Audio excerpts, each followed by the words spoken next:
cards. Yeah. Can I go for cards? You only go through I think they're okay. okay, so when it gets to that point, Which will be in just 1 second. I mean, they're welcome to come in and line up okay. now. It's literally a matter of minutes. Can we go live? Am I good? Okay. Joe, I'm being told there's no audio yet. I just turned it on. Okay. All right. So I think we're live. This is our test of this process. So I hope you guys can hear me. I'm not used to looking at the camera. We did already call ourselves to order and do the statement of notice before we went into executive session. I guess I technically need to get a motion to move us back into Motion open session. to resume open session. Second. All right, so welcome, we're in open session. Our first item of business, and then we'll get to why I think everybody else is here, is any actions resulting from discussions during executive session. I do believe we have a couple action items. Yes, ma'am. I'd like to make a motion that we accept the recommendation of the administration for 4 replacement positions. Second. We have a motion and a second for 4 replacement positions. Any discussion?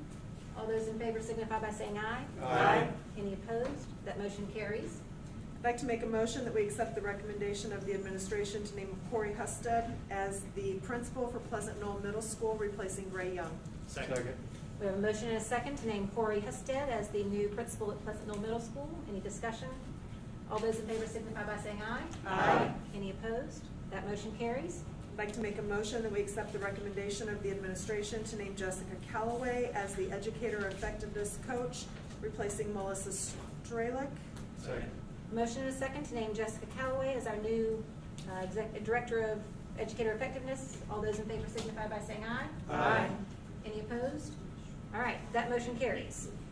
Those were the 3 action items that we needed to take.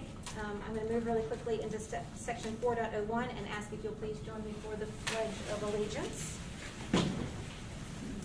I pledge allegiance to the flag of the United States of America and to the republic for which it stands, one nation, under God, indivisible, with liberty and justice for all. Thank you. You have all received a copy of the agenda. Any additions, corrections, amendments? It will stand as approved. And that brings us to the reason I think everybody's actually here. We do have a 15-minute time frame that we have on all of our meetings for public participation. I believe I have 9 cards. Because we've got 9 people, we'll give you a couple minutes each, and it'll be 18 minutes. So I'll ask you to keep your comments to 2 minutes if you can. They're not in any particular order. If you guys have an order that you want to go in and somebody wants to follow somebody else, let me know. Otherwise, I'm just going to call them up in the order that we have them here. I'm going to ask you to come to this microphone here to address the board. And with that, we'll start with Tracy Fisher. If you'll give us your name and address, and then you can begin your time. Yes, ma'am. Hi, as she said, my name is Tracy Fisher, and I am a teacher in this district, but a resident at 2622 Meredith Court, Rock Hill. I have 2 beautiful school-age children that are in a neighboring district, and I have been fortunate enough to teach in this district for 12 out of my 15 years. I absolutely love this district. I love the staff and the students that I get to work with. However, I feel a little disheartened and discouraged with recent district decisions, and I want to use my best practices in teaching to educate you on 3 solutions that I think would help prevent a downward trend. Number 1, I would like to request that we allow flexibility for teachers to work from home for the virtual academy. This would call for a case-by-case differentiation. Number 2, I'd like an affordable option for childcare to be provided and additional sick days for teachers. This would show dedication to students and staff. And number 3, I'd like a delayed start to our calendar based on data-driven research. In regards to the virtual academy, many of our district's teachers are working parents also. Some of us might want to enroll our own children in the virtual academy. I received notice from the district office staff that I would have to have medical documentation, which I do not. If you're giving parents a choice, I would like you to also allow that to give teachers as well. Allow us to work from home, just like many businesses are doing in the midst of this pandemic. For childcare, I know for a fact that Rock Hill School District is providing childcare options for their staff using an expansion of their after-school program, similar to our flyers here. It would be a great help if I could bring my children to such a program in Fort Mill so that I'm available to teach every day. This would show dedication to both students who should not be left at home by themselves and to the teachers that are your greatest resource right now, human resource. As far as the 10 sick days, I know that we are granted 14 with the Families First Corona Response Act. I just feel like we will quickly exhaust those, and I would like the options not to have my sick bank exhausted as well. And finally, with the delayed start, as a teacher that uses data to drive my instructional practices, I hope that you as a board will continue to look at statistics from various sources as well. In York County, at least one COVID-19 positive person will be present in a group of 10 people. That puts them at a 24% risk. And with your 5 days a week elementary setting, that's about 20 to 25 people. It goes all the way up to 51% risk. Fortnell teachers are supposed to return in 5 days. Thank you so much. I don't want to leave a career that I love. Thank you. And again, just sort of, you're fine, just as sort of a point of order, we won't necessarily respond to all your points, but I think what you're going to hear is a lot of the things that my guess is that some of you will be raising will be addressed when we get into those topics anyway on the agenda. So with that, next up is Allie Tracy McHenry.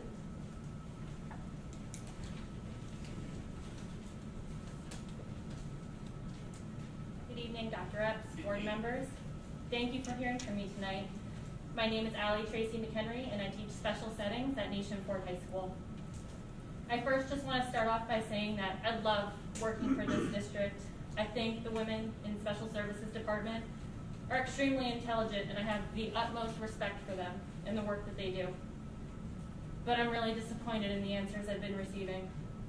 Cases are rising every day. York County continues to be a high-risk area, and here we are preparing for teachers to be back in person in less than 2 weeks. I keep hearing that my school is a family and that you're here to support me, but what family makes you choose between going to work and seeing your actual family? Please don't tell me that you're going to be providing me a mask to keep me safe. These past few months, several of my friends and family members were infected with COVID-19. All of them were vigilant with wearing a mask, but not all of them were lucky enough to survive this disease. Our special needs students are the most hands-on in our district that we serve. Most of them require hand over hand in all aspects of their day, and most of them are not able to wear a mask or understand the concept of social distancing. For the past 7 years of my career, it has been my hand over theirs, guiding them as they learn to write their name or open their milk. It has been my face and hand calming them as I watch them come out of a seizure. So I ask you, how can you send in special education teachers, of which we are already in a shortage of, into a dangerous situation where the CDC shows graphics proving that masked adults are at a high risk while in proximity to unmasked individuals? I can't finalize or present an IEP without rigorous data and assessments to justify my recommendations, but we're opening our doors to our most vulnerable students. The reality is that many don't understand the gravity of this disease until they are faced with it firsthand. I know what it is like, and I don't want any of the students or staff to experience that. I know e-learning was not perfect, especially for the students I teach, but I'm asking you to give teachers a choice. You are giving parents a choice, but ultimately, are you giving teachers the same? I have been told many times that virtual positions are not promised to anyone. With only 42% of teachers from your survey feeling comfortable returning to in-person, what happens to the other 58%? Thank you. What will you do to accommodate me? Thank you. Thank you. Next up is Dana Boutwell.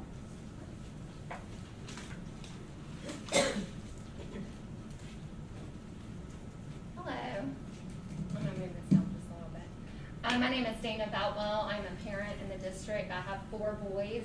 I have a 5th grader, an 8th grader, a 9th grader, and an 11th grader. So all 3 school level ages. My request to the Fort Mill School District is that you will go by the polls that you sent out. The parents spoke out, and 56% of us are comfortable and ready for our kids to be back to face-to-face learning. They need this. This March, when I know that everyone did the best they could under the circumstances, but the kids were not learning. They were reviewing a little. My son that's in honor classes spent 6 to 8 hours on the computer. He begged me today, he goes, Mom, I have to go back to school. I cannot be on the computer 6 to 8 hours, again, teaching myself the information. Like, it's not right for these children. We pay our taxes, and the kids should have the option to go to school. I personally believe that teachers are protected through the mask that the kids will be wearing in middle school and high school ages. There's a distance. There's not the need for touching the students or hugging the students. There's a 6-foot distance between them. They're wearing masks. They can social distance. And they need the opportunity to go to school. They're going to have to be taking SATs. And how are they going to be prepared for this when they're not going to school? To me, it's a political mess. The COVID, 99% are surviving, and it's not affecting children. And children are not passing it on to adults. And I don't understand why we're having this debate. And I'm Facebook friends with a lot of teachers, and the stuff that I've seen posted negative about our Fort Mill School District and about our government. I mean, they're employees of the state. To me, it's very disturbing. Any other company, you would receive a pink slip the next day. Like, you're not allowed to speak that way about your employer. And I found that, I've also talked to other teachers. I believe a lot of teachers want to be back in the classroom. And I had received an email from a teacher the other day, and they said, it's, we're the silent majority, and we're not necessarily afraid to speak out because fear of our job, but a backlash from other teachers. Thank you, Ms. Bell. And that's sad. Thank you. Denise Bard, I believe it is. Good evening, and thank you for letting me speak. I have nothing written out because I wasn't planning on coming tonight, but it's gotten to the point where I want my voice heard too.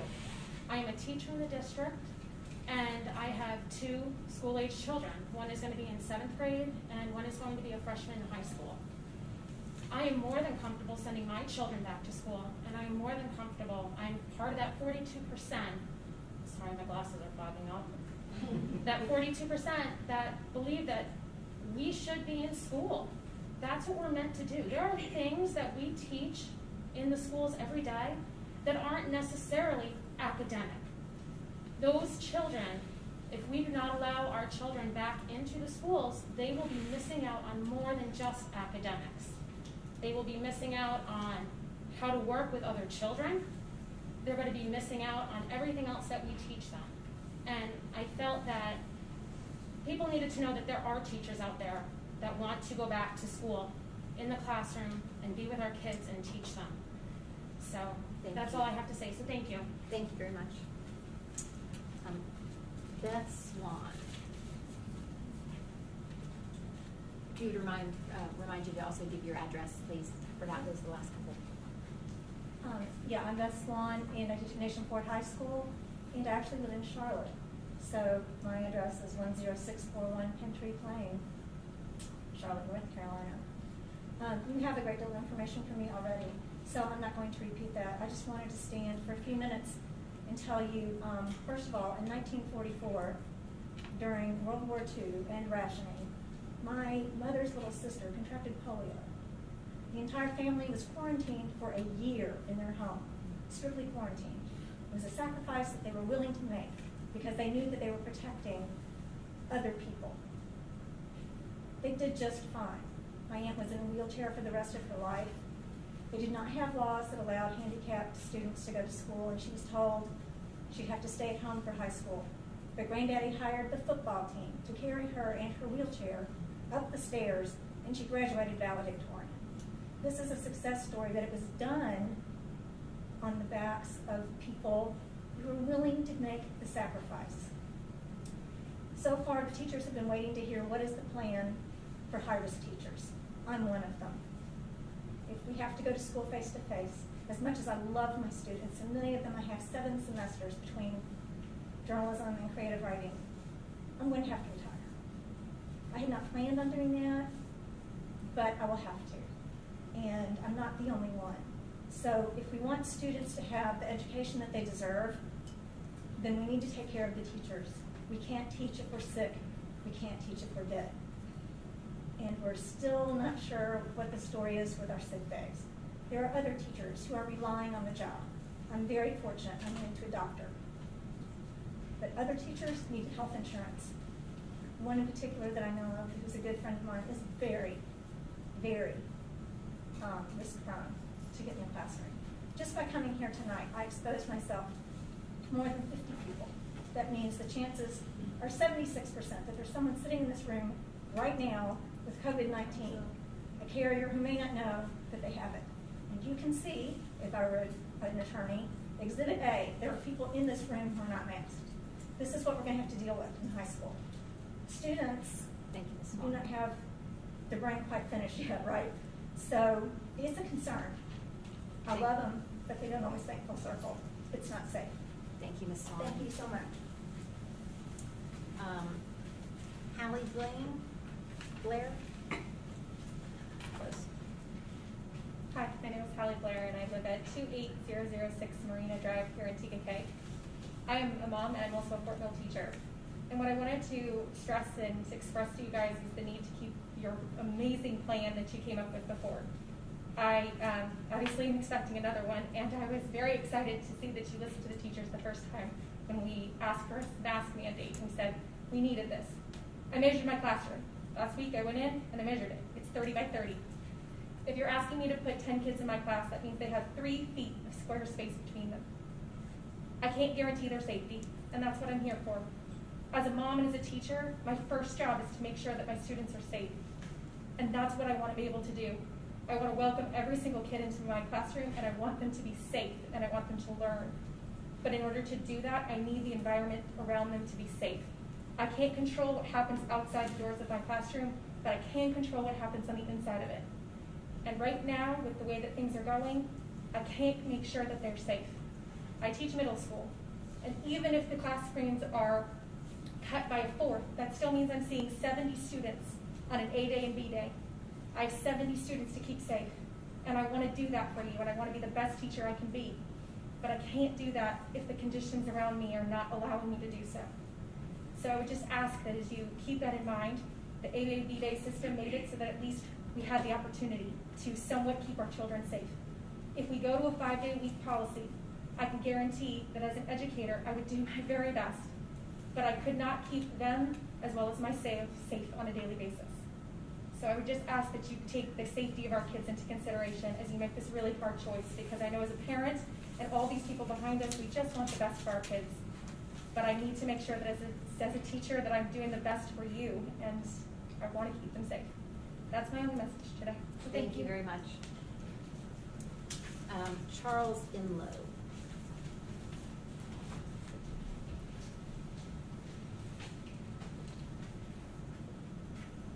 Charles Inlow, teacher at Catawba Ridge. Address is 617 Cape Fear Street.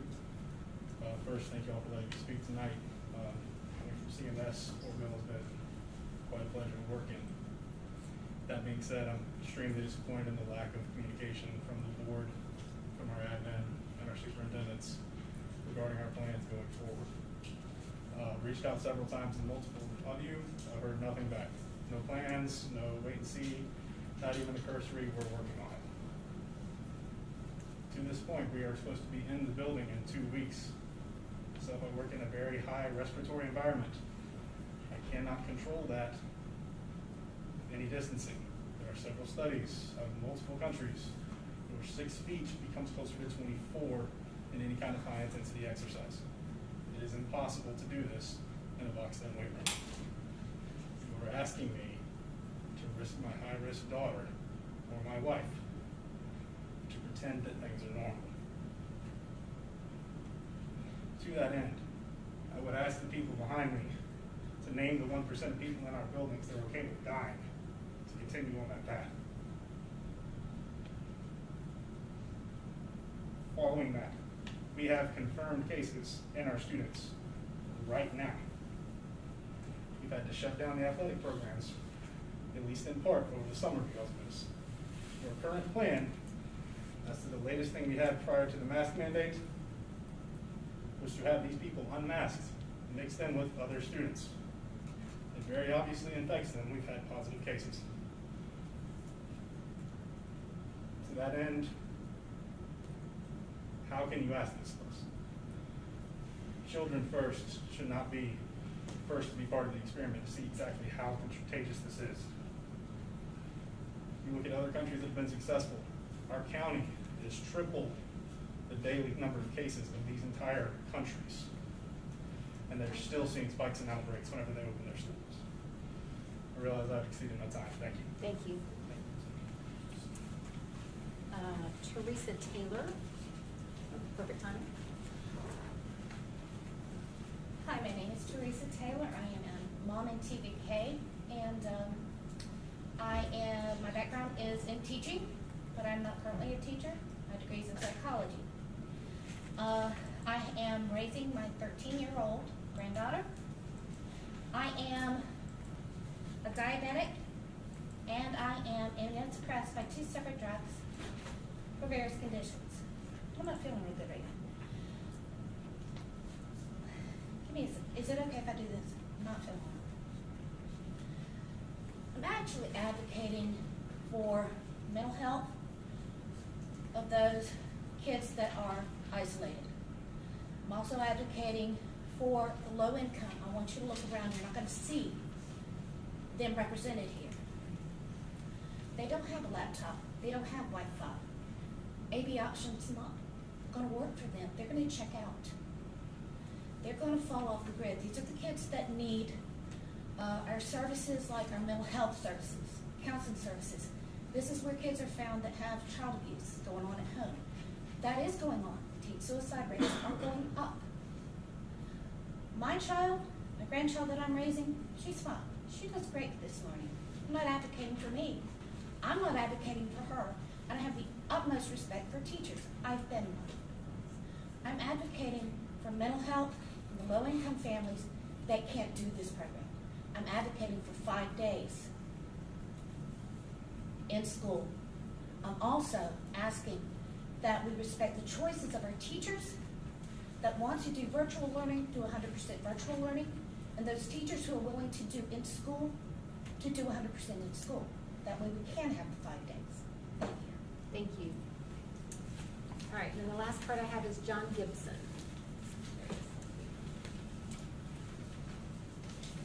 My name is John Gibson, with 1228 Old Coach Lane in Rockville, Portland High School. And I can't do it justice in 2 minutes. I can't even get started in 2 minutes, but I'll tell you what I can. 5 minutes started, right?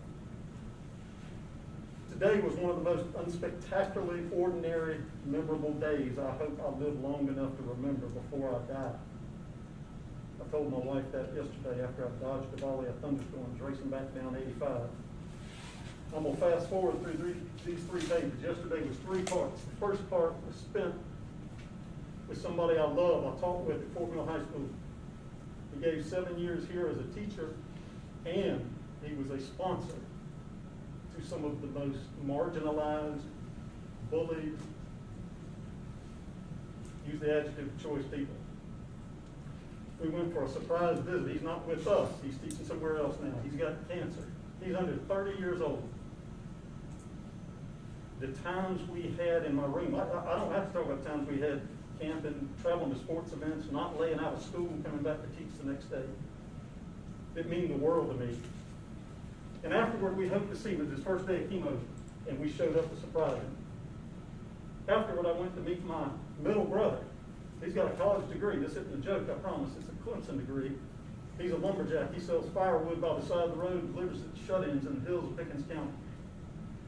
His college degree got interrupted. He became a skilled brick mason until it took his back and the pain pills took his mind. In breaks from school, I used to help him build houses, lay brick in TPK. Might be your house. It's called character building. It's called being called college boy. Getting sent to find sky hooks and things like that were all part of the system. He's got a college degree, and he laughed at me yesterday. He said, "You think those people in the schoolhouse think putting plexiglass between students is going to stop a virus?" In other words, he's the last person I thought would be on my side of saying, and if I had to pick one point I would question, it would be the pushing school a week earlier in the face of the kids. These people give you statistics, they can give you logic and arguments. I'm going to give you soul. He chuckled at that. And he'd be the biggest country bumpkin you'd think that wouldn't care less about any of this. Third part of that day was, I totally didn't suspect. Swamp Rabbit, you folks around Greenville and Pickens will know where that is. I met him because I hadn't seen him this whole pandemic, trying to be safe. We took a walk. That's the only time I've seen him. After that walk, sitting in the crowd at that hipster, earthy produce stand was a student from the last millennium. Teachers talk all the time about their favorite students, their favorite people. I got miles of them, but she was one of the first three that I learned more from them than they ever learned from me. She couldn't believe what was going on in terms of going back to school. I didn't bring it up. The Mr. final Vincent. part I can tell you is I know what it's like to teach in a room facing death. I went to school 11 months ago tomorrow, after sitting up all night. The short of it is I taught all day while going through a heart attack. A doctor whose kids go to school in this district saved my life. And another one helped me put me on the path I'm on to now. But I disregarded him and I went back to school earlier. I walk around with a widowmaker clogged more than I want anybody to have. A bunch of other stuff in there. I know what it's like to go back facing death and to go back earlier than the doctor tells you to. I don't want us to do that, but we got thousands of doctors telling us not to. Thank you. I want to thank all of you for your comments. Is there a card missing? It appears that there's a card missing. Yeah. I don't. signed the paper. All right, I'll get a card for me afterwards if you want to come on up real quick. Thank you. I don't want to cut anybody off, but we need to. Thank you, I'll be quick. Hello, thank you so much for allowing me to speak. My name is Gina Bubico. I am a parent here in Fort Mill School District. My daughter is going into the 10th grade at Fort Mill High. I would like to say I love the schools here. That's why I moved here. I'm in the process of buying a home because Fort Mill has the education that my daughter deserves. I love the teachers. I mean, they're fantastic. But if they don't want to go to school and they are afraid to go into school, then they should have the option to stay home and teach online learning. My daughter wants to go to school. She is an honor roll student, straight A student, and she is upset because when school closed, her grades went. She was stressed out, completely stressed out. She thinks she's never going to get into a college. Her grades are gone. It's over. She begged me to let her go back to school because I wasn't going to. I was going to have her stay home because I didn't want masks. And she said, Mom, I don't care. I will wear the mask all day, every day. Please let me go to school. And I had to look at my daughter and I had to put my feelings aside because this is her life. This is her education. These people they have their jobs. My daughter's just trying to get hers. She's trying to get her education so that way she can have her career. And I know it may not be like, okay, every year. This may just be the 1 year. Maybe. We need to send our kids back to school, please. That's all. Thank you. Thank you. As I said, I appreciate those who took the time to come speak. I want to address those who are online for a second, as well as those in the room. So I know the board, or at least I have received a couple hundred emails, have tried to respond to most of them. I was almost caught up through yesterday. I apologize if I didn't get one back to you. We have heard you and have been sharing all of the information that you have brought forward. I think a lot of the points that were just brought up are things that are at least going to be addressed, whether, it was interesting that the emails ranged from wear masks to please don't wear masks, go back to school 5 days, let's stay virtual. So unfortunately, I am 100% convinced that when we leave this room today, not everybody in here is going to be happy with whatever decision is made. But I think your information has been brought to the board, has been brought to the district administration, and I think, if I'm right on my order of things, that I'm going to turn it over to Dr. Epps to talk about the back to school plan. Okay. Can you hear me with the mask on? Yes. I'm going to read several parts of the plan because it's got a lot of detail, and I want to make sure I say it all for the record, and then I'll make some comments as well. But as one of the speakers alluded to, we have a plan. We had a plan in place that we had developed several weeks ago, and that plan was 5-day instruction each week for elementary, AB for middle and high. Since that time, and it also had an August 10th start. Since that time, we've had such an increase in information from government sources and other sources that's why we're sitting here tonight revamping our plan or adjusting our plan.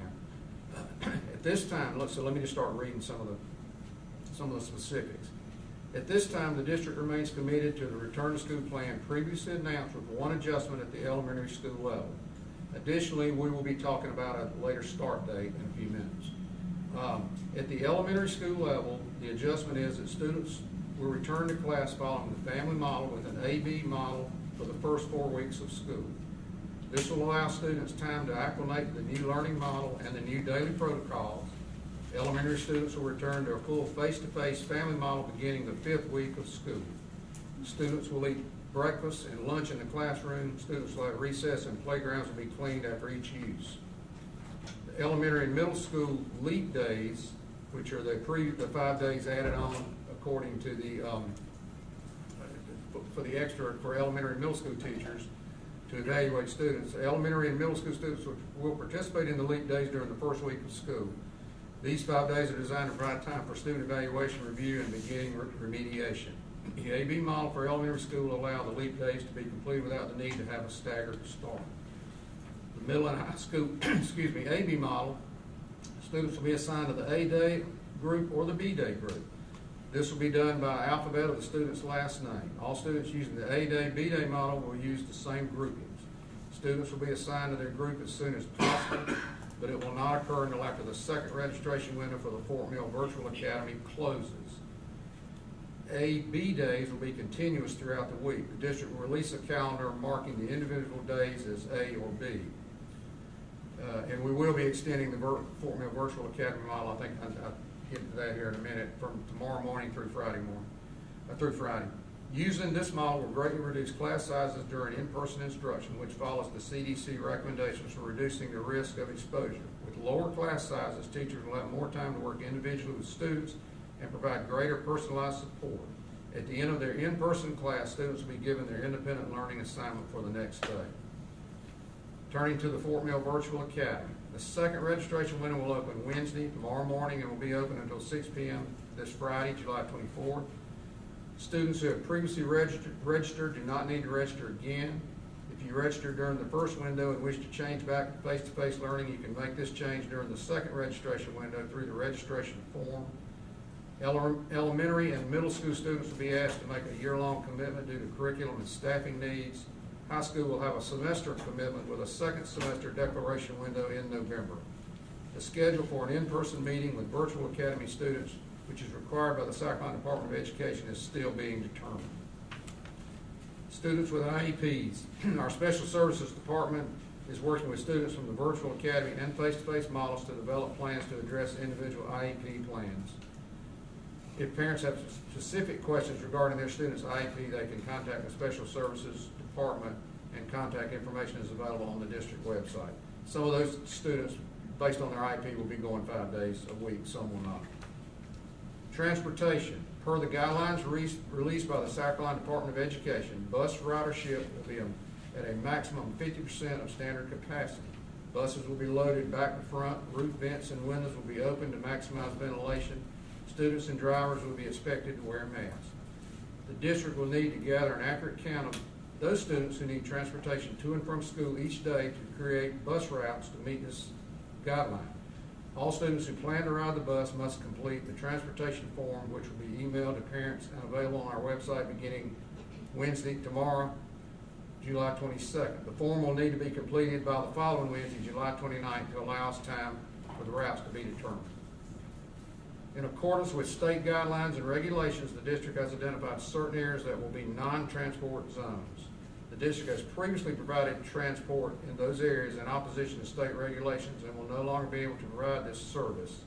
That's the 1.5 mile rule. Students living in those non-transport zones, which are located within 1.5 miles of the student's assigned school and offer a safe walking option, will not have an option to select to ride the bus. A list of these zones will be provided with the transportation form. Further changes to the school start and end times will be needed to reduce transportation issues. These changes will be announced as soon as they are determined. In that regard, we're working, and we feel confident we can, we're over the minimum number of days for elementary and middle and high. We think we can shave off some days on the elementary day. Minutes. Minutes, yes. Shave off some minutes on the elementary day, and that'll tighten up the bus rides. But that'll have to be fleshed out as we go through the beginning of school. Response to COVID-19 exposure, symptoms, or positive tests. All precautions are being taken with our cleaning and sanitizing protocols for schools. We have added additional custodial staff and equipment using EPA-approved cleaning products. The district is following South Carolina DHEC guidelines for handling any cases of exposure, symptoms, or positive tests by a student or staff member. The guidelines are changed or updated regularly by South Carolina DHEC. They even had some changes today. And we're continually updating them through the COVID-19 response coordinator. The district's return to school guide provides detailed information regarding the procedures for these situations. We've also updated information regarding the use of face coverings. Appropriate face coverings include cloth face coverings, neck gaiters, face shields, and masks. Designs on face coverings should not be disruptive to the educational process and should follow the dress code policy restricting logos and clothing that promotes alcohol, drugs, tobacco, racism, hate, gang affiliation, nudity, violence, and profanity. Elementary students will be permitted to remove their masks while working at their desks, behind their plastic screen, and while outside for recess. Per the guidelines released by the South Carolina Department of Education, students and drivers will be expected to wear masks on buses.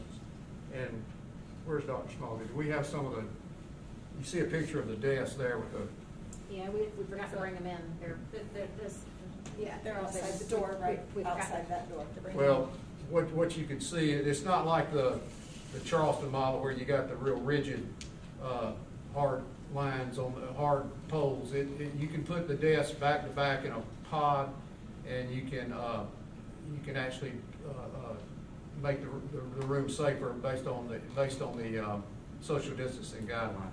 But we can bring those in. Extracurricular activities and field trips. The South Carolina High School League governs high school sports, and they are working separately to determine a return to athletics and possible schedules. The district will share updates from the South Carolina High School League as we receive them. Local and state marching band competitions are continually being canceled or temporarily postponed, with a strong possibility of ultimately being canceled due to circumstances beyond anyone's control. All Fort Mill band directors are currently working to develop plans that will provide our students with an exceptional music education experience, yet the reality is that this will likely look different than what we have all been accustomed to from previous years. All field trips have been canceled for the 2020-21 school year. Moving forward, the registration window for the virtual academy. Following the registration window for the virtual academy, the district will complete the teacher assignment process for face-to-face and virtual learning. Our goal is to return to full face-to-face learning at some point during the school year for students who have selected this option. We will continue to monitor the pandemic in our area and state and announce future changes if they are needed.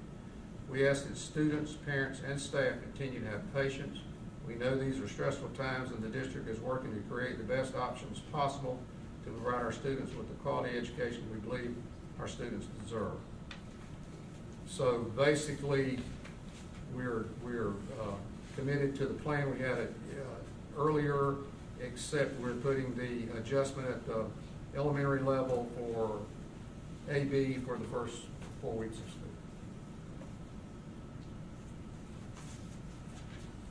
Questions from the board? Dr. Epps, just a point of clarity, is that a leap week plus 4 weeks of AB? Excuse me, say that. So at the elementary, they have the leap week that is first. It'd be So the is leap that plus, it'd be the leap plus 3. Leap plus 3? Is it plus 4? Am I reading it wrong? Well, it said 4, I didn't know if the. Leap plus 3, a total So of it's 4. a total of 4 Leap weeks. plus 3 for so on the 4th week. At the It'll end It'll of actually be the the 5th week. The 5th week, that's of school, from whatever the start date is. Okay, so it includes the 4 weeks includes the leap week. Then that's right. So September 28th. Well, do you know the start date? Oh, no. So whatever that might be. Okay, the start date, we can go ahead and blend the two together, Okay, we may that's as fine. well. That's fine. The start date we'd like the board to approve tonight is August 31st for the leap and the start, so it's 1 week earlier than the September 8th at the governor, but really it's about planning time, and also additional time, just to get ready. So that's the primary reason behind that. If you go all the way to the 8th, then you're in school, I think it pushed it out to the end of June, I believe. Yeah. So that's the start date we're hoping to go with. So can you talk a little bit about the CARES Act, the funding for the additional 5 days, how it applies to K through 8th grade, and then, again, not to the high school stuff? Ms. Lordo, can you talk a little bit about that? Well, about the 5 days, right? Yeah, in regards to the 5 days and how it. So I'll speak about just the 5 days right now, and then when we talk about the transfer money, I'm going to go back through the detail of the CARES Act. Sure. But the leap days, from what we know so far, and what we've received information from the State Department, that will go to fund all school personnel for K through 8. It also includes cafeteria staff, it includes bus drivers, it includes the support staff at that school. So it's any employees who were not already under their normal contract, meaning if you are a year-round administrator, we will not get additional funding for that position. But it includes, it's very inclusive, and we have checked it in detail with the coding that they sent us for how they would pay it. We have asked the question, and we've gotten confirmation those 5 days will also count towards retirement for those employees, which means the other side is we have to pay into the retirement system for the employer cost, but we will be reimbursed. The funding that we receive includes salary, FICA, and South Carolina retirement match for those 5 days. So we are very pleased with how they compile that data, and all of the positions that they did include. So Tom, if I'm reading between the lines of your Yeah. question, I Yeah. think what you're asking is, our K through 8 students will go to school 5 additional days, That's correct. longer or more days than the high school students. Yeah. But if I'm reading the recommendation, we want to start everybody at one time. That is correct. Because we want to start everybody at one time. And so Mhm. that's what your calendar shows, is everybody starts on the 31st. Right. Although there are 5 additional days that That's the right. K-8 will eventually have to go. That's Is right. that what Yeah, you're and I asking? just want to make sure that is talked about, so the public does understand that the K through 8 will have additional 5 days, as Correct. opposed to the high That's a school. And state it will be the full requirement. school State support requirement. there for those 5 days. Okay. Does that?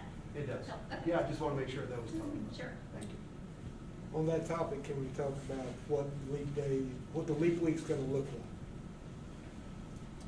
Marty? Well, the leap week for elementary will be staggered with,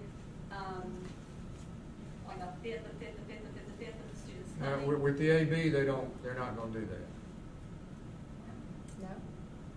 No? as of today. Okay, well then I don't know the plan. Well, no, just the elementary. So I think what you're saying is that And the- on and August the reason- 31st. Well, Go ahead. the function of the leap days, one of the functions of the leap days is there's a required assessment, pre-assessment in ELA and math that the state requires of all students K-9, even ninth graders, have to have a pre-assessment in ELA and math. And for ELA and math, we'll be using math. We already have STAR for K-8. So those students will have to individually be assessed in that first week. That's one of the functions, to find out where they are in ELA and math, and to identify the gaps and areas that groups of for grouping, for reading groups, and all those things that elementary teachers are use their magic to do, to teach children to read, write, and do and develop their numeracy skills. So those days are really important. I think that was the function of those days, was to get everybody everybody back and have time to find out where kids are and to give some individualized attention to students in those days. So that's the main plan. And of course, middle school as well have those assessments that we're going to have to try to figure out how to schedule all that. But we're working on that. Matt Roaring is working with the Office of Assessment, and we'll know the details and work with principals on that. So at some point in the next several weeks, every parent will find out if their kid's an A day, a B day, exactly what their schedule looks like from that standpoint, including the leap week. Correct. Okay. Quick administrative question. I don't know if we're streaming and staff or administration is talking, if we can hear it online. I want to make sure that's, because a lot of that information is exceptional information for parents to know who are watching. Yeah, we're going to be on there from the lower. Okay, thank you. One of the bullet points talked about the state superintendent's requirement for virtual learners to be in person for a period of time. Can you talk more about what that's going to look like, and that it's, is it? And I don't know that we've decided exactly what it looked like for us, but the state superintendent intended it to be at least a face-to-face moment. It doesn't have to be a whole day, that the virtual students come in, learn about the process, procedures, protocols in regards to the computer setup. And so really some districts are doing drive-by, some are doing more elaborate where like we'd have to do some of the evaluation. Is that what? Right, because you also, the virtual students, according to the information most recent, which sometimes changes, but right now, the virtual students have to come in to do the pre-assessment and then later in the year, the post-assessment. So that if they're coming in, that will be an opportunity for the virtual teachers. I mean, that we can figure out a schedule for them to come in, be tested, be their teacher. And so Peter Ollinger and the elementary principals are kind of thinking through that now together on how that could work to socially distance, to make it safe for everybody, and make the teachers that are doing virtual comfortable, but to try to accomplish that. So it was a little monkey wrench we got last week. And we just learned that last Thursday. In regards to the calendar, though, we're probably going to talk about this, but the end dates for the high school as opposed to the elementary and middle school. So I think we're Yeah, and our current calendar that you guys approved recently had this kind of similar ending. There was 5 extra days there, so it's a similar ending to what we have, just different dates. When you look at the calendar, the high school is designated to finish on the 11th. High school on the 11th, elementary and middle is slated to finish on the 18th. They're delineated by different colors. I know it's a little hard to see on the washed out screen, but we'll have that set up for that. We had to add a little orange and purple this year. I'm not all that happy about it, but it's on the calendar now. Very young. A couple other things that are delineated in here for our staff and our students. For example, the 10th and 11th would be half day for high school only because that is their last 2 days of school. The 17th and 18th obviously we have for middle and elementary because they're the only ones in school at that point. Teacher work days had to be split too, so the 14 in brackets and yellow would be the high school final teacher work day. The 21st would be the final teacher work day for elementary and middle. All of that evens out to the same number that they're supposed to, the 190 day. There's no extra in that other than the 5 days that are already there. So there was nothing figured in there. The initial start date, obviously, having both come in together at the same time allows us to get high school out as early as possible in June with a late start like this. We did compress everything we could. It also helps out with, we would be rolling the first semester at the end of January instead of in the first 2 weeks of February if we were starting a week later. And then, of course, there's some AP considerations in the testing window that we're working on to see if maybe we can get some options on that too. So. Hey Joe, is it a true statement that the spring breaks are all lined up among the other schools, the best you know, around Well, we our have area? 2 districts that are still looking at changing their calendars, Okay. but as of right now, yes, they remain lined up. I'll have to double check to make sure that stays where it is, Sure. but for the most part, yes, they are currently still on. I mean, when I looked at it, it looks very similar to Rock Hill, but I appreciate the fact that you found a couple extra days to work in so that we didn't have a Monday, Tuesday sort of hangover. Yeah, we into were the trying next to week. avoid that as best as possible. It is a a little bit tricky when trying to put it together because we have the mandates on the 180 and 190. Right. Plus the extra 5 this year, and there are some other unique things that, again, because of state law, fall in, like the need for having the 3rd of November off. It's an even year. We're required to take election day off. We don't get an option on that one. So that, obviously, those things all have to factor into it. Questions on the calendar? So Questions do on we the have- plan? So referring back to my original question, I'm sorry for interrupting you earlier. So do we have, are we looking at September 28th is the date that all elementary schoolers will converge and go? Yes, that would be the return start of from the 5th hybrid? week, so the 28th of September would be the first day of full face-to-face for elementary. So basically, the 31st through the 25th would comprise the 4 weeks of AB for elementary. So the calendar that would be accessible to parents, should we approve this, that date will be highlighted some way and delineated, so that parents know that elementary kids are no longer hybrid, they're converging. That's a good idea. That's gonna take some communication with the schools too, because to be honest with you, we're running out of colors to put on here that can be separated. True story. I know. So obviously, we will put a marker on there, some way, shape, or form that's that. There also is gonna be another version of this calendar, the same layout that we usually have, that will have an A or a B in each one of the blue days, so that students and parents can follow through with that as well.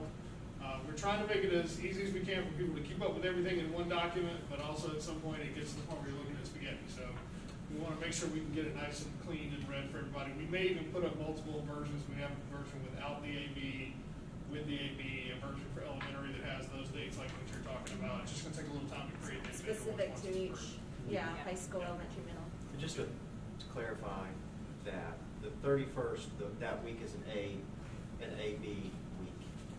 Yes. It's our league week, but it's an AB week. Yes, it's an AB week for the entire district, and that is the days we use as the league. Since we're starting everybody on the same day. Okay. Yes. I've got a couple plain questions when we get to that point. Go ahead. So we've changed, easing into the elementary model, and it's now AB. So can you talk about the expectation of the student when they are not in the classroom for that 4 weeks, and perhaps some examples of what they will be doing, asked to do, will they need a computer, et cetera? Well, first of all, every elementary school has professional learning communities by grade level, and those teachers are incredible. They look at their data, they study their individual students, they know their kids. They know their kids. And so in those meetings, especially at the first of the year, they'll spend a lot of time planning the B day, let's say it's the B day, the at-home day, engaging lessons. That's one of their focuses. They're already having conversations. Unlike when we expected teachers to drop everything in one day and start instruction online or remote or paper packets, turn on a dime, and have and then be graded on that. They'll be ready for their B days, and they'll include a daily schedule to help parents structure that day, or caregivers, or centers, or community partnerships that are working with teachers and those to serve the children. There'll be structured independent practice, reading, math games. They'll work on their writing pieces. If they have access to their computers, they could use the science textbook, even with Google Classroom. There'll be STEAM in extension lessons based on the course content. The teachers will be encouraged to create using the 5 C's so that the lessons are not just rote. This is not going to be practice and of the same standards over and over again. The curriculum will move on, but it will be that the time that they're in class will be more direct instruction, and then the more independent practice at home. We're in a regular classroom setting. You might teach a lesson and have a lot of practice, and then they do another activity. The in-class time will be more focused, more direct instruction, small groups, and the fact that they're smaller groups, they'll be able to give more individualized attention and more interventions for students that need it, especially coming back after the spring. That time is gonna be gold for those teachers to get to know their students a little bit better, a little more personally, and know where those gaps are, analyze that data from those pre-assessments that they're gonna be given, and pull that all together. And develop those B-day, those alternate day plans to reinforce that and to extend that and enrich it for those students that need enrichment activities because they get it like this, or their assessments are already saying they've met the standards that the lesson on a day was covering. They'll have to work on their individualized plans for those students, and communication with parents will be key. And I have all the confidence they'll pull it off in fine fashion and get an A. Not just for effort, but an A for execution. Ms. McGinn, thank you. And we've talked at a prior board meeting, it might be good to talk now, the plan, you'll have a plan, curriculum has a plan for any gaps that might have occurred from the spring and from the summer. And reiterating that, I think, would be important. Well, each teacher and we're talking about elementary schools have interventionists, math specialists, reading recovery, all of those things, all those pieces that provide interventions for students will go into high gear when we go back, when they get the data. It's all about analyzing the student data, looking at where the gaps are, identifying the specific skills, and the key thing is to identify those essential standards that students must have to go on to the next level. So there will be some streamlining of the curriculum this year. There may not be quite as much of what we might call fluff that's just a fun thing to do. They may have to trim some of that to get at those essential skills to have them ready if they need to catch up and move forward. So it's going to be a lot of work. I remember every time I talk to you about it, I get more confident and more confident as a parent, and certainly as a trustee. So I appreciate even with a mask on. Even with a mask on. Even with a mask on. I think there's, this also too. It is good to mention too that the additional system access that we've gone ahead and approved for the students. That's an important aspect of it, and then the additional devices too. Right. And for middle school students that are one-to-one, the transition from B-Day, it can be even more seamless, and the opportunity for collaboration between students on projects and that kind of thing. I mean, I think there's kind of endless. The creativity of teachers will take hold when they know what the plan is and what they need to do. They'll follow through, and those students will do well. And that's where those professional learning communities come in, where they work together and plan. And I think you'll get a good feel for that early on, I hope, and I'm confident you will. Marty, while you're up, will you please address band and chorus availability for anyone that's selecting the virtual academy? Well, we hope to be able to offer band and chorus, and especially chorus probably in multiple grade levels. Band in 6th grade virtual may be a challenge, and we're not promising that. Just getting a student started on an instrument without, an instructor nearby, I think might be difficult. But we have some band directors that we're still talking about that. But for right now, we know that they are comfortable moving forward with 7th and 8th grade band, and I think that can happen. We are just now getting in the requests for teachers to serve in different capacities. We have some related arts teachers that are interested in working with the virtual academy. Staffing, we're going to have to work through that, what that looks like when you only have one of something in a school, and how we can share those resources or work that out is going to be challenging, and that's why the extra time is going to be so helpful to get this all sorted out. We've been going on 5,000 students in a virtual academy. We can't just create that in a day and pull that together. We just can't. Can you reiterate? Superhuman. Sorry. Could you reiterate for us, and not necessarily for us, but certainly for the public, with regard to how that virtual academy will look in terms of we have two from every elementary school that's in grade 3 that's going to be virtual. While they're in that virtual academy, how does that assigning kind of look like, or what are we thinking that assignment is going to look like with regard to Well, I think you instruction? said it, Ms. Brandon, that a lot depends on how the signups go. Right. You know, if it was even Steven and we had the just, you know, for a given school, let's say we had 60 second graders that wanted to go to the virtual academy. That'd be 2 teachers. They'd come out of the regular second grade, and all is good and great with the world. If there's 42, that might be too many to put in one virtual class. So we're going to have to combine some sections. So once we get the final numbers, we'll know how we can group students into a virtual class.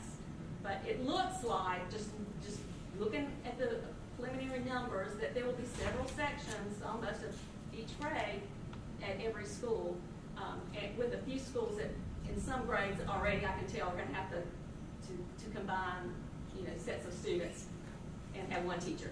Right. So while you may be a Gold Hill Elementary student, you could, in theory, be with a Tega K Elementary teacher because there's only There could be 10 15 extra from that Gold one Hill and 5 from students and this 10, one. you know, 15 or 20 extra TGK students, and they would combine with class, and then we'd find where, you know, which teacher, you know, And could I be do one place or think, the other. I do think that goes to, I'm going back through all the sort of the themes of the emails that we've been receiving, and one of them has been about the concern about having to select virtual for the full year. But I think what you're hitting on is some of the challenge of that, is the assignment of teachers into those classes, and then the ability to move a student out of virtual and into face-to-face. It would be really easy if the whole class decided Right. to go that, Right. because in the whole And- second grade class, Miss McGinn's second And grade when the class, it was virus virtual magically one day, disappears. the next Right. day we all go back.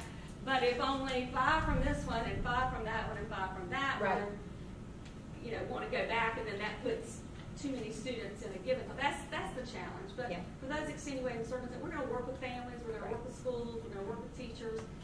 This is uncharted. I mean, we keep using that word; it's so cliche, but it is certainly uncharted territory, and we're going. You know, sometimes I feel like we're swimming in chocolate milk, and you can't really see through chocolate milk, but you just try to keep swimming and get where we need to go. So And that's why we in can't- that regard, about last minute changes, just late this afternoon, the reason I hadn't announced it is because but Leanne, Ms. Lordo, Ms. McGinn and I talked about the potential of having the daycare situation for teachers. It looks pretty good. Not ready to formally announce it, but I think we probably will be in the next day or two. So one teacher mentioned that. So And I was thinking about that as well. I've heard of some private daycares, I'm not sure what to call them, that have done some creative things with even middle school kids that are in a situation where,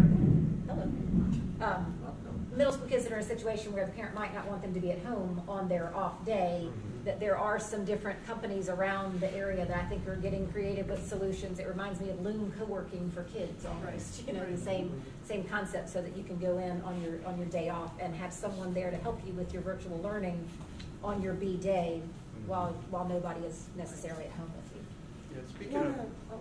Yeah, speaking of A/B schedule, you know, just for the purpose that we're in public session, to make sure that from a clarity standpoint, we're talking Monday, Wednesday, Friday, 1 week, Tuesday and Thursday the next week. So just want to make sure. Yeah. Unlike some models where they're only doing 2 days and then 1 off. Right. So this is more in-class instruction than that model. But when And you get to that's what I was- a day that's like Labor a Day. holiday, November 3rd. you're jumping back. You're just going Right. A, B, A, B, A, B. So your week might not necessarily always be Monday, Wednesday, Friday, Tuesday, Thursday. Right. Good point. I like Dr. Epps. I really appreciate the option that the district is looking into. I hope it comes to fruition for teachers, especially now you've got some more teachers that have those child care challenges. You're gonna have some more parents too, and I understand you're not only looking. well, we're talking at to a the private teacher. provider. It wouldn't just be teachers; it'd be Yeah, parents too. you're talking about for teachers, affordable options for teachers. You're also talking about and investigating the possibility of, and including our community and our families to support those. I appreciate that. Dr. Epps, I'm not sure if you talked about this earlier or not, but could you address review of, reevaluation of the plan as we go forward? Will there be any of that? Yeah, well, the way I view it, As far as part-time, full-time, or going all virtual, or whatever the yeah, case may be? I think we constantly are reviewing, is what I think. So to say we're gonna review every 3 weeks or every 6 weeks would be kind of, I think we're constantly reviewing we look at the virus, we look at what's happening in regards to the government aspect of our work. So right now, we know elementary is gonna go back on the September 28th. I think we evaluate the middle and high monthly. I mean, just. So we're set in stone until something substantial changes? That's right. Oh, yeah, the plan is what it is. I don't mean to say we're gonna be contacting the public every 3 weeks. It's in stone until something substantial. But you are happens. looking at it, it's not necessarily in stone forever. And it won't, I would assume it wouldn't be a knee-jerk reaction, right? It's not gonna be No. an overnight change unless it's like what happened to us on March 12th. And it's an overnight change out of our hands and. Most That's what districts are saying if they change, for example, from AB to full instruction, you'd probably give everybody a couple of weeks notice. Parents. I think one of the things by pushing our calendar back, I think there's going to be some states that are going to be starting in early to mid-August, and we're going to have data that we can look at on how it's affecting schools. I think that will benefit us in the long run as we look and continue to evaluate plans. The only other thing that I was thinking through, sort of the two things that I remember a lot of discussion about, and you sort of addressed on it, but I want to say it out loud again. The masks, especially at the elementary level, and I think the same would to an extent maybe be true at middle and high, although they don't have the plexiglass, is that there will be opportunities. So whether it's a recess, whether it's a PE, there will be opportunities where the student doesn't have to put it on the second they get on the bus and take it off when they arrive back at home, right? I don't know the exact day, I don't know how many hours, how many minutes, but it's very intentional to understand that everybody needs to take it down and take a deep breath every so often, right? And that's okay, right? There's a plan to work through that. Our teachers will figure it out too. Right. The other thing that there were a lot of, some of the emails especially that came from teachers, maybe some from parents as well, the decisions to quarantine, how long to quarantine, whether the whole school goes out, whether the classroom goes out, all of those things, as I understand it, are being driven by DHEC guidelines that seem to change frequently. But when we have an exposure, just like we would if we had a measles exposure, we will work with DHEC on the exact plans and protocols of what happens given the circumstances. Sure. And if at some point a class, a full school, a full district has to go into a virtual mode, every teacher will have received the training that's happening at the beginning of the school year to make sure that we're in good shape for that kind of a situation, not just the virtual teachers. Your statement?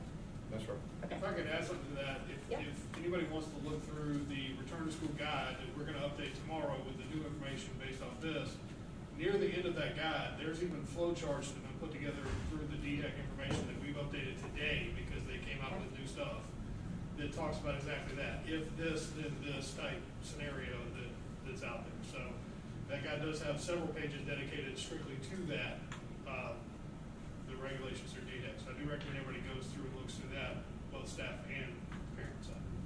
Can we talk about the professional developments for teachers? So we kind of mentioned that just a minute ago. Very morning question. Well, Or Brian? there's lots of it. That's a good start. There's a lot of it, depends on what. So right now, we plan for about 7 hours of professional development for teachers. It covers the learning management system. It covers some best practices, some new software resources they'll have access to, some social emotional learning portions as well. That training is planning on making that available virtually beginning August 3rd so they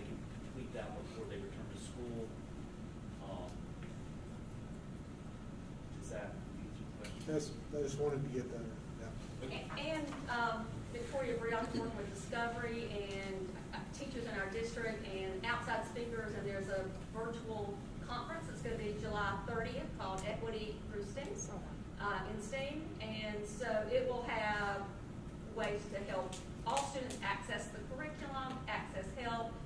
It's all about equity and access, but also there'll be lots of sessions on creating digital lessons. And so that's available to teachers, and they can use that for their professional learning credits, for their recertification points. So that's being offered on July 30th. We had it that early because where the start date changed, but we're leaving it there because we've got so much planned for that day. And then there are other professional learning opportunities that will happen, by grade band based on standards and what's happening in each individual school. A lot in related to technology, but also a lot in looking at the data. The data integration specialist providing those, and Matt Roaring, the accountability and assessment person, getting those reports to teachers from STAR and MAP, which the high schools really haven't used before, and how to interpret those so they can really identify those gaps and target instruction and the skills that they need work in. So that's another piece. And then there's professional development, Gray and Tommy with the protocols for safety. So when I said the lots, I mean, there's so many areas of reopening and starting school, whether we had COVID or not, and there's that professional development, not to mention what principals want to accomplish as far as their schools and get to know their new faculties and this new setting with virtual teachers and not virtual teachers, and there's a lot that principals will take the lead on and handle for their school. So two, I guess, pieces that I had. One with regard to HR guidelines and all of that. I know we had talked previously, and I can't recall if it was last meeting or one before that we were working on kind of I guess a fact sheet and a so on to disseminate out amongst staff so that they have a little better. HR is kind of one of those, and I know because I did that for so long, it's kind of one of those, it's that secret monster in the corner that nobody really knows how this works or that works, but so we were working on kind of a fact sheet. Do we have that kind of as close as it can be and ready to go so that perhaps some staff that maybe have missed that or is unsure? It is in draft form, and that's my goal tomorrow. We interviewed all day today and prep for some other things, but that is, we've got the questions. We have several pieces that came in from another source that had questions, and they were really good. I want to include that. So I've got to go back through my emails, make sure I haven't missed a question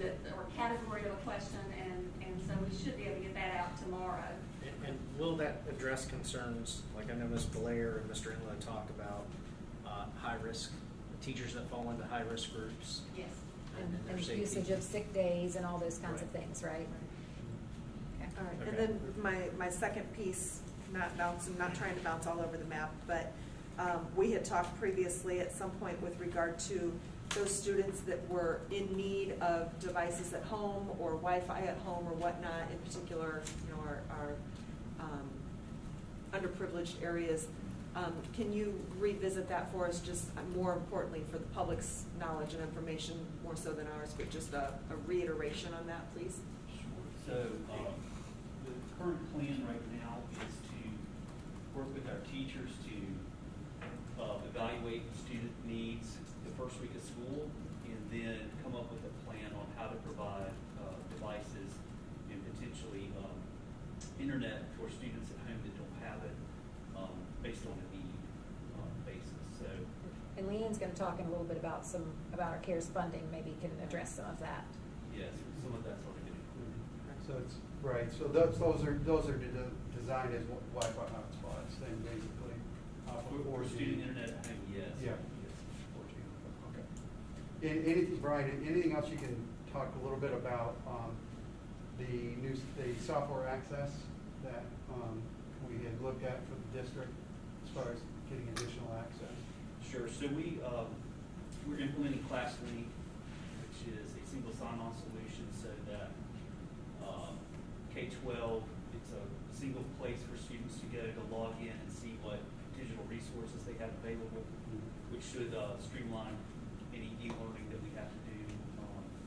But also just benefit students when they're in class and in school as well. So very easy for them to see their online textbooks and other websites recommended by the teachers that they use. We're also implementing a software program called Dino this year that will help teachers monitor student activity on the Chromebooks as well to keep kids on task while in school.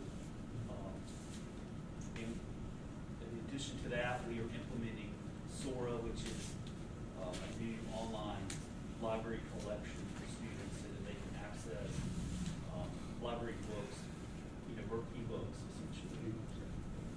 Perfect, thank you. So, Just a clarity on the computer, at the elementary level, just so I understand, it's helpful but not required to have their own device at home. An elementary student for the at-home day. for the 4 weeks. For the 4 weeks, correct. So, again, thinking back to all of the emails that we've heard and the themes and the trends, I think we touched on a lot of them, and as I said at the beginning, I'm quite certain that this plan doesn't make everybody happy and probably makes some really happy and some really unhappy. Right, wrong, or indifferent, a lot of the emails seem to come to the board, but I've got to give the credit. You guys are lucky you didn't take the criticism necessarily, but you get the credit for doing all the hard work, because really the staff is who has been putting this plan together. And you see it's a discussion item, it's not an action item, because the way we operate schools is up to our district administration as to how we operate schools and all of that. So I think we're moving forward with that, and there's no vote required. There is a vote just by our policy required for the change to the calendar. So I don't know if we're ready. If so, I'd be happy to entertain a motion I'd on the like to calendar. make a motion that we accept the recommendation of the administration for the calendar as put forth today with a school start date of August 31st. And that's staggered, I'll call it staggered ending for completing high school for, I'm getting there, June 11th, and completing elementary and middle for June 18th. Second. We have a motion and a second to begin school on August the 31st and end in June, mid-June. Is there any further discussion on the calendar? I have one thing that I'd like to say, and it is a point of contention for me. For the 6 years that I have been on this board, I have worked tirelessly with our legislators to work on the freedom and flexibility to allow school districts to start their own start dates or set their own start dates. While I have made the motion to accept a starting later than what we have traditionally, and I certainly have worked for the last 6 years in start dates, I think that the calendar that we've put forth does the best that we can do with the situation that we've been given and the cards that we have to play. We are doing the best we can do for those seniors in particular who are going on to start a career, start a college life or a sports life or whatever the case happens to be for them. My military kids would be remiss if I didn't mention them. But for me personally, this is a difficult one because it's not what I have been working for and working towards for the last 6 years. And I am not going to stop with the legislator with regard to that school start date and the flexibility and the freedom to set that school start date, because I believe that that's what is appropriate for education. And it is not a one-size-fits-all in our state. It is definitely something that local school boards should have the control over.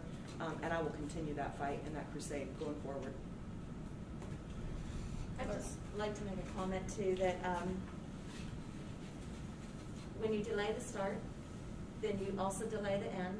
And I would just ask that everybody remember this time when we approach Memorial Day and we've got a few weeks left of school after that. That's not what we're used to. This will also, just to recognize that we're going to condense our summer. Our high school seniors aren't going to have a typical summer before they start college again. I'm concerned about the tests, the semester end tests in January. I know we had for a moment fixed that this year and I was very excited about it.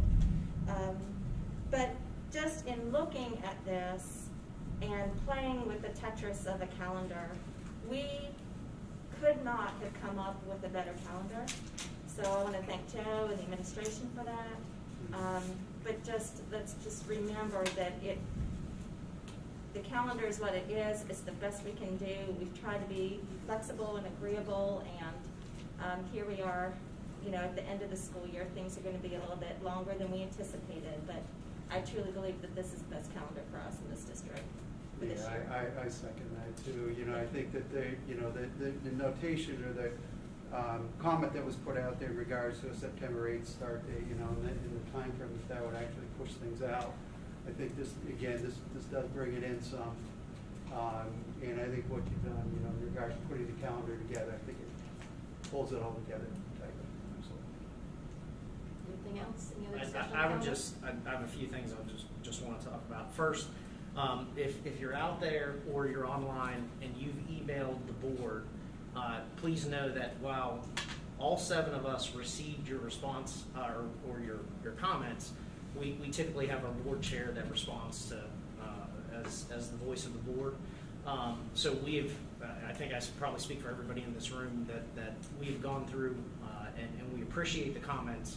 They've been considered in every step of this process with Dr. Epps. And truly, I appreciate the support that people have reached out to say, we don't envy your position, but we're truly supportive of the district, and that's overwhelmingly what we've received. I would also say that, as a nonpartisan board, I'm so proud of this board as we've looked at this as what our mission is, and that's putting children first and caring for our staff and our school family. And I know this is really in the hands of the administration, and I would imagine almost everybody in this room has been proud of this district at one point in their life and has bragged about this district. And I want you to know that everybody in this room wants children to be back in school. But I appreciate the administration, because while we all think we know what's right for our children, the administration works on getting it right. And I think that they put together a plan where they're considering a lot of things and trying to get it right. So I appreciate that. Well, I had one other comment, but I was going to save it for afterwards, but since you went down that, it's not calendar related while we're in our motion and discussions.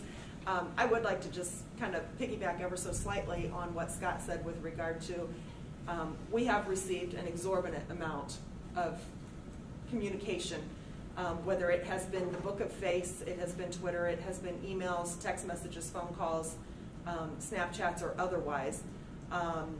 But as Scott alluded to, the board uses one voice to respond, and I want to tell you that there is no woman who has worked harder for responding and fielding your questions and giving it consideration and thought and sharing it with the right people and the right departments within this district than Christy has. So thank you for everything that you've done and the extra arrows that you have taken on behalf of all of us, because that's why you're in the big chair. And like I said, I tried to get back to everybody. I'm sure I missed some. I'm human, and there's only so many hours in the day. But I think people have heard that everybody's done what they can with all the information. There's no perfect solution, and this is what I think we believe is the best for the district and the 17,000 families. Any other comments? In that case, we have a motion and a second. All those in favor of accepting the calendar as presented signify by saying aye. Aye. Any opposed? All right, the calendar passes. We do actually have one additional item of business that's pretty important, because it's about some dollars that are going to help us with this, some of these activities.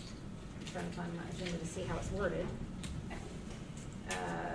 Ms. Lordo to talk about the additional transfer for some money for COVID response items. Yes, and before I get to that, Dr. Epps, I have received confirmation that we can share the news about the child care opportunity. If you'd like for me to make a couple comments. I would love it. I was just waiting on that confirmation. I've confirmed it while you were speaking. Is it okay to share? But for the benefit of the audience and those watching, we have partnered for many, many years with Leroy Springs to operate our Flyers After School program. which has been a huge success. And as we continue to discuss the difficulty of our own staff as well as our community of childcare issues related to a modified AV schedule, we reached out to them, and I can't tell you how wonderful they have been jumping on this and evaluating what they can do to help the community. Their current plan, and it's still in process, but generally what they're proposing is a plan called the Discovery School on the Greenway. They had initially started talking about this a few weeks ago for 6th through 8th graders for middle school. They have now discussed it, and they're going to be able to expand that to elementary for these 5 weeks. They will offer that. They will give priority registration to Fort Mill staff for a few days, and then they will open it to the public. They will have limited capacity, but I believe they will be able to house about 150 students on a given day, and this will be at the Adventure Center on the Greenway. And they will provide the scheduling so that children can be dropped off at 7 a.m. or a little before in the morning, and they will operate until 6 o'clock in the evening. Of course, they will have to charge a fee because they will be hiring staff to run this, but they will offer a discount for Fort Mill School District teachers who would like to enroll their children in that program. And it will be, we actually had a call with them this afternoon. It will be a combination. They will work with the curriculum piece that our teachers assign for the next day, as well as provide some fun activities for the students while they're there on the Greenway. So we're just thrilled and excited that we have this opportunity to offer our staff and parents as well. So, Any questions? So 150 spots on any given day, which means if we're doing AB, then they could actually take 300 in total. Correct. Perfect. Correct. And they'll increase it if they have to, because it's, it benefits them to offer it. Yeah. So I can't tell you how just wonderful they've been stepping up and working with us quickly to put something together. And they will, as soon as our plans are finalized and our parents know if they're an A or a B day, they will open their registration as well. So we're very, very pleased with that. Okay? Okay, on to the money. I'm going to start by just giving a quick recap of the CARES Act funding, which is the federal money that funneled through to the states. This is under the Elementary and Secondary School Emergency Relief Fund. There are 3 parts of this. As you can probably imagine, we don't have control of very much of that in the decision making of how it's going to be spent. One piece is going to fund the 5 leap days, which our allocation, I believe, is around $3.5 million out of that program. But the one piece that we did receive as a grant was under the CARES Act relief was about $633,000. That was based on Title I or poverty allocations across the state. As you know, we're the lowest in free and reduced lunch, so I'm pretty confident saying we got the lowest allocation. Many of our neighboring districts, certainly across the state, received a lot more than we received. But we tried to use that, prioritize at the time what we thought were absolutely necessary expenditures to start proceeding with the necessary items. Ours is broken down into really 2 main sections. One was safe and health related, and one was student e-learning related. There is a small piece that by law had to be offered to non-public private schools, and Ms. McGinn has been working with those in our area on that piece. For us, that was approximately $7,400 that they will receive out of that funding to use as they choose, but it will funnel through us. And interestingly enough, any items they purchase are our property. I believe that most of their funding they have elected to use for PPE. And one school that had more money is looking for devices. And devices. So, for us, we prioritized under safety and health. We needed to jump on PPE for our administrators, teachers, staff, and subs. There has been just you can imagine vendors, very hard to find vendors early on, and everyone was fearful about what was going to be available. So we wanted to get going on our ordering very quickly on that. We had a task force, different representatives of leadership in this district, and that's how we prioritize what to start funding first. We allocated about $85,000 for that. We also started the process of installing the plexiglass at each front desk of each school. Like you see here at the district office when you come in the front, in the reception areas, that was about $10,000. We made the decision to add additional custodial help at the elementary school level. We only had one day porter currently, and we felt like we needed to add another day porter to help with the multiple cleaning that needed to happen throughout that morning, early afternoon period until the second shift came on board. And then we purchased the employee self-screening app that every day each employee receives an email with survey questions that we have to answer, and it is related to any symptoms, any COVID symptoms, any exposure. And at the end, after you answer those questions, it approves you to come to work or it denies you.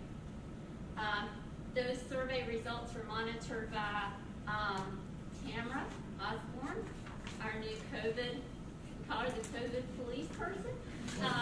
So she receives those reports and will notify supervisors if they have any staff that are not approved to report to work. And I think it's worked very well and been very successful so far. As far as the student e-learning, as we've mentioned, we purchased 500 hotspots to get us going on the need for the students who did not have access. We also hired a coordinator of technology integration and e-learning, and she's on board now 100% working on the e-learning plan. As Mr. Spittle mentioned, there were some software licensing involved with ClassLink, District Seesaw, and then we have a little bit of unallocated right now in that fund, about $28,000, that won't go very far based on the other list we're going to talk about, but that is there that we can use. So total was $633,000. We submitted our application, it was approved, and we've actually made a claim on this fund, on these funds. Any questions? Does that help on that? So after we did that, I can't tell you how quickly the other needs at every day as we discuss things and we need to do this and how would this improve the environment for our staff and our students. And it quickly started adding up. What I gave you is really just kind of been my working document as we've been discussing and ordering things. But real quickly, kind of going down this list, we had a little bit of PPE for special services that we could not cover in the CARES Act grant. The second item are those water bottle filling stations I had mentioned that we're purchasing a certain supply for all the schools. We've ordered those, and we will get those installed as quick as possible. And those mount right on the They mount normal, right on the water fountain. Water fountains, right? Correct. Because the water fountains will be turned off, and those mount right on the water. Now, we do not have funding. We did not order enough for every single water fountain, but we ordered a supply for each school depending on elementary, middle, and high, the size of the campus.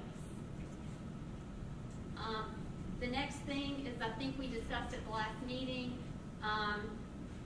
and I think Dr. Cariola, you mentioned it, we're gonna turn off the hand blowers, dryers in the restroom.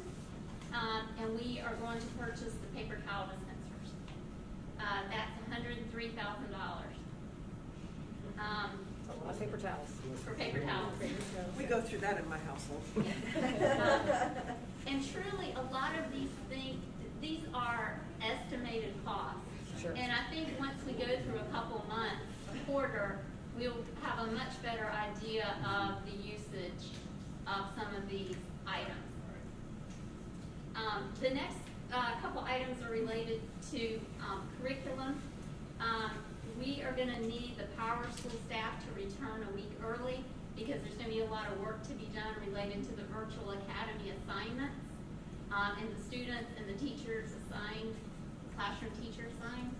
Also, high school guidance counselors are going to need a few extra days to work with all the students on reworking their schedules related to virtual. And then the elementary schools have asked for additional parts for related arts teachers. Remember, the students are going to stay in the classroom and the teachers are going to do the moving. And so they've asked for help with additional parts for that purpose. The next item is the installation of the shields, the desk shields that are outside that we showed you, and we had Ms. Kenniston talk about that at the last meeting. And that's a big ticket item. Even though we got it down to $19 a desk, that's 8,000 desks. So that's $152,000. And then disinfecting wipes for each classroom is $147,000. We have ordered a half a truckload. We want to see, vendors are coming out of everywhere selling these products. And so we decided to buy a half truckload and monitor the usage, and we want to see the quality. And I mean, per the specifications, it meets all the requirements. But some of these kind of things we just want to see. They're not Clorox or Lysol, I'm assuming. Exactly. That's why I said we ordered 50,000 of that budget or that estimate, and it truly is an estimate. Ms. Lord, I'm sorry, Yes. going back to the desk shields, is it our intention to put a picture of that out? Because I think there's been some questions about what does that look like? That was one of them tonight on the. Tonight, and it's only out for the parents. That was Good. one of It's not a plexiglass, it's more of a shield, almost like you see the face shields Correct. around the desk. And Correct. look, I didn't get to see it last time I wasn't here, but I appreciate the work on Right. putting it to get that. This Looks was good. actually a vendor in North Carolina that Kelly Kenniston had worked with her previous company, and he came up with this solution. And they're basically buying the material and cutting it for us, and then installing the little brackets that attach to the desk. I was very pleased with the look Yeah. of the shield. Like I say, it's not, the first pricing that we received from several vendors was about $120 a desk. Oh, wow. And so we started working back from that to see what other solutions were out there. Joe, is that something maybe either in the FAQs and or in the updated document, we can just insert a little picture of it? Yes, we already had plans Awesome. to put that out on the website. Thank you. We got the price down. We got the price down to like tremendously. Now, who negotiated that? $19. That's a good negotiation. Yeah, that's some good negotiating right there. She didn't need Joe to come Turn the room. and Yeah. do that, but Joe's the guy when it comes to that. We had discussion with regard to the desk shields about having discussions with middle school and high school principals and or staff with regard to doing that, also potentially at teacher desks. Did we go any further with that? I don't think, we haven't gone any further yet with that. We can always get more. But we could have some leeway with this funding. Right. Based on your approval, that we could pursue that. That was great. That's the next item that we need to probably look at as well.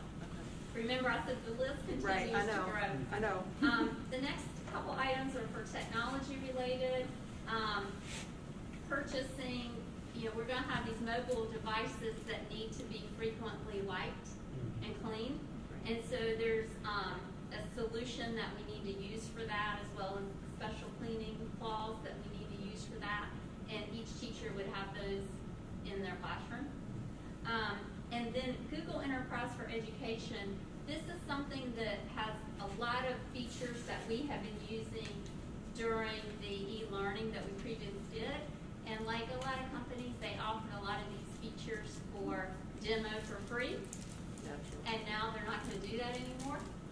And Mr. Spittle would like to continue. One of the big things with this is has a plagiarism check. And we think that that would be very valuable for our teachers going forward this year with Virtual Academy. Give our high schoolers that heads up. Right. Or don't. Yeah. The next item is the face shields for teachers. We have ordered these. We may have already started receiving delivery. We had to set up just a separate storage room and a conference room in the other building where we're housing all these deliveries, and then we will divide it among the schools. But we've ordered the face shields for the teachers. Those were $14 a piece. We've ordered 1,800. Also, since I did this list, we determined we needed to add some for subs, especially our regular substitute teachers. So we've added an additional 250 that we will give to our regular subs. And assistants as well? Yes. Yes. Especially thinking about our, kindergarten and also in our special setting classrooms. And I think this is something, as I said, these will get us going, but we fully believe that we will continue to need to add to these orders as we go through the school year. The next item is, I call it bus seating arrangement stickers. I mean, this is basically stickers that they're going to place to say you can sit here. X marks the spot. X or don't sit here. Or don't sit here. And you would say, well, why do you need to do? Well, you know, in the morning, the students are getting on the bus, and so Mr. Buckley asked, could we purchase these stickers to help with just the assignments of keeping the separation on the buses. The next item is signage. There's a lot of requirements or recommended requirements for social distancing signage throughout your campuses. And Mr. Romnick's been working on that. And that's about $65,000. Also, since I came up with this list in the last couple of days, we have discussed adding you may have seen this, but adding the lanyards where students can attach their mask. It's almost like your glasses. Yes. You know, when you take off your glasses. And we think that may help with the laying them down or forgetting them, if they can just wear them around their neck. Those aren't that expensive. We've gotten them down to like 38 cents. So we're gonna order 15,000. So it's about $6,000. You couldn't get them at 37? Couldn't get them at 37. And I did not spring for the fancy customized. We are just getting the plain multicolor. You know, the 38 cent version. So I did tell Kelly though, since she's still pretty new with our district, she joined us in the spring. I said, no, make sure for the high schools you got to order, you know, the high school colors. They're not going to wear the other colors. Right. So we were laughing about that. So she understands that. And then we're also going to, after the decision was made about masks for students, we're going to order additional masks for students as well to make sure we have enough. Because we've already gotten that for teachers, right? Correct. We're ordering the face shields, and each teacher got 2 of these. But we feel like we've got to be ready. So we have masks, we have shields. Yes. Is there? And desk shields. And desk shields. We We are got also cleaning going to products. have, we're also going to have a supply of masks on the buses. We talked about that, so that if students show up at the bus stop, we have to give them a mask and let them get on the bus. So as you can see, as we continue to talk, just other things come up. Have we thought about this? Have we thought about that? We need to add that to the list. So the list grows, but I hope you'll agree that everything we've included, I don't know what we would mark off and not do at this point to ensure you know, the safety as best we Sure. can. Well, Ms. Lawler, is there another risk mitigation factor, anything additional that you think needs to be on here that isn't? There's You know? not anything I can think of. We're just concerned that we may need to add to some of these things. We don't know if we've got enough money allocated for disinfecting wipes, for the paper towels in the restrooms. We're gonna have to monitor how the custodial staff is doing. Are we, you know, what are the needs out there? What are the teacher needs in the classroom? Ms. Porter, I thought there was some additional money that they're coming back in September just for these purposes, in case school districts needed additional. We hope so. Yeah, I they mean, talked about it at the governor's yeah, conference. they the just sent, press the conference. state procurement office actually this week just sent a survey out to districts, and we responded, asking what additional needs are. And sort of said there may be funds to help you, please submit your needs. And so we submitted a lot of things we've already talked about. Sure. So we'll see, you know, I hope that's a good indication that we could be getting some additional state funding to help in this area. But I feel like we need to, whether or not that happens, we need to be prepared. We want to be prepared. And in looking at the year-end numbers, like I always do, we could move an additional, I'm asking you to move an additional, or allocate out an additional $1 million. I have all this set up in a separate fund. We call it our COVID-19 response fund. We can still be at a very comfortable level maintaining our fund balance at June 30th. If we move these funds over and we do not use it all, I would come back to you and say we have X amount remaining. Would you like to move it back or some other purpose? But this list already totals almost $750,000. So that just gives us a little bit more cushion as we go through the year and we need to order more of some of these items. Well, a couple of things. So, you know, you mentioned signage on there.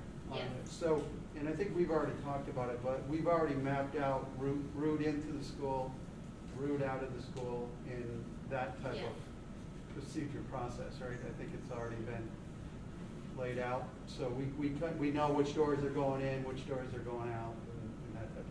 And the principals have more control of that. School by school. Always. Location. Location, allocation, but just to have, I think we've already discussed about it, but I know that they probably already have that lined up.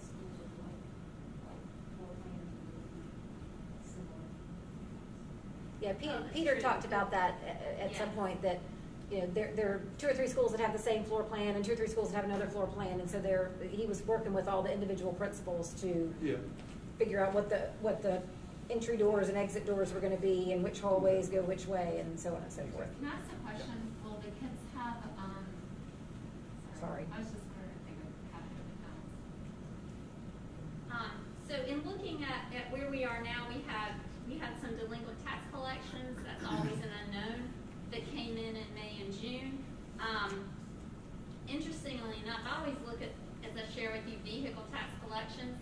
We had $1 million vehicle tax collections in June.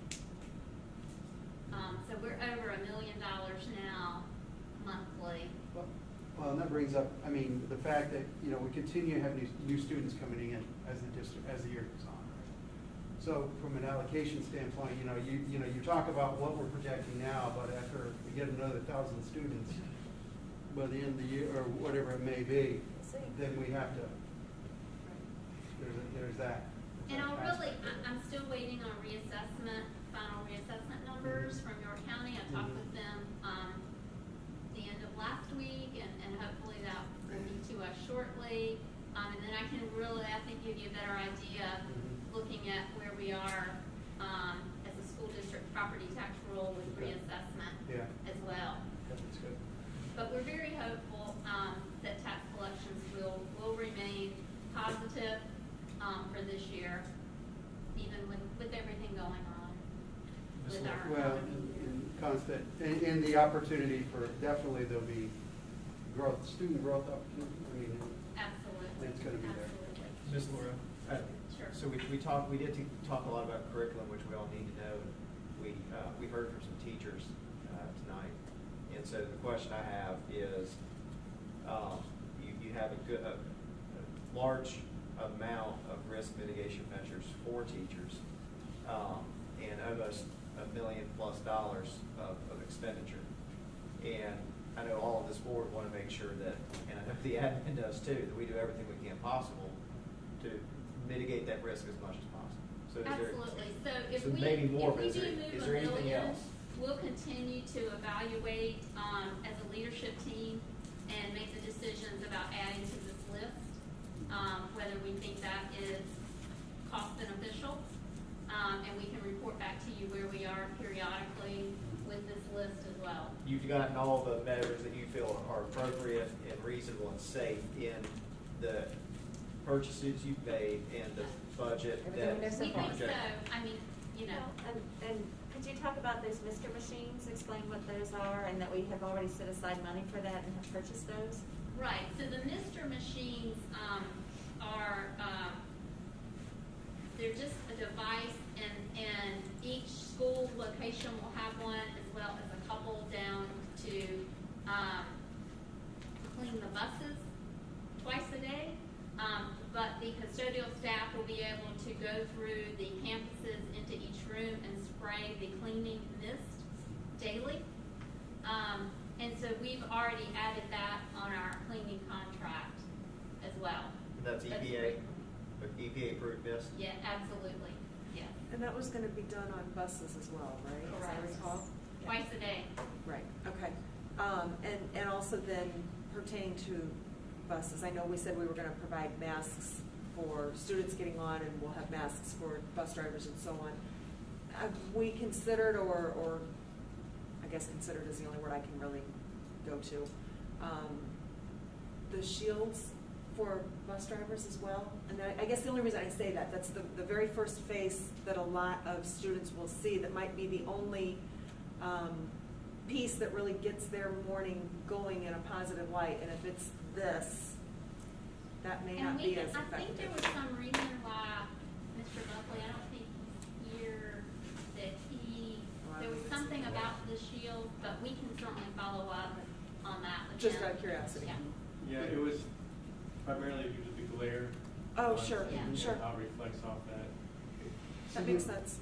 With all the different school districts going through the same thing across the state, and the products that we're all purchasing together, from a procurement opportunity, is there a state level where they're purchasing out of one pool so we could get an overall discount? There are. There are, many of these products are on state contract. But we also are collaborating daily with our colleagues in all our different areas across the state and sharing information. In fact, our OEC districts jumped on asking me to send them the vendor information for the desk shield. And so we shared that, and they're sharing information with us as well, daily. Yeah, 10% here, 10% there, man. But all that stuff. sometimes, even things that are under state contract, we can get better pricing. There you go. We can get better price, so we check it both ways. So Leanne, just to clarify, the total list of everything that you know of so far Right. is about $750. Correct. And growing as Correct. new ideas come up and so on and so forth. So we want to transfer $1 million into this checking account, if you will. Well, it's really a special revenue fund, a COVID response fund, I call it. And it's coming out of, The general fund as of June 30th. and we just Instead recently. of going into our general fund balance, we'll pull it out and have it available for this year for these purposes only. Okay. Unless we come back to you at the end and say, Okay. we have X amount left, how would you like for us to use it? Okay. And it's actually, so we applied for the grant and received 600,000. Correct. So it's 600,000 plus the $1 million. So the reality is, we're getting north of, 1.6 million. yeah, On or COVID $2 million in relief items. protective measures Correct. Right. across the board. Okay. Correct. That's what I thought, but I wanted to be sure that I Yes. did my math right. Would anyone want to So make a I'd like to motion? make a motion that we accept the recommendation of the administration to transfer $1 million into our special revenue COVID-19 response fund from the general fund balance As of June 30th. as of June 30th, 2020. We have a motion and a Sorry. second to transfer $1 million into our special COVID fund. Any further discussion? All those in favor signify by saying aye. Aye. Any opposed? Okay, spend away. Okay, thank you. And that actually does conclude the items on the agenda. Again, I would say for those who've been watching patiently for the last 2 hours and those who've sat in the room with a mask on, we appreciate you guys coming and joining us. I hope this got answers to a lot of the questions that you had. More information will be coming out soon about next steps. Yeah, Joe mentioned earlier in the morning, we're coming out with, Yes, we're gonna be communicating a lot of stuff to parents tomorrow. We will have the PDF replaced on the website, the calendar replaced on the website, the opening of the virtual window for the 3 days. We'll be sending out an email updating parents on all this. We're gonna be sending out some other emails related to virtual. We're also gonna be sending out the bus transportation form. So it's gonna be a busy morning in communications, but we will have it all out as fast as possible. And over the next 3 to 6 weeks, right, continual information about assignments, teacher assignments, classroom assignments, A day, B day, IGP refreshes, all of those things. So we will do our best to get information to everybody as quickly as we can with information. And so stay alert to your email, check your spam folder often. Externally and Occasionally it internally. actually goes there. So anything else? If not, motion to adjourn? Motion to adjourn. All right. Thanks, everybody. Have a good night.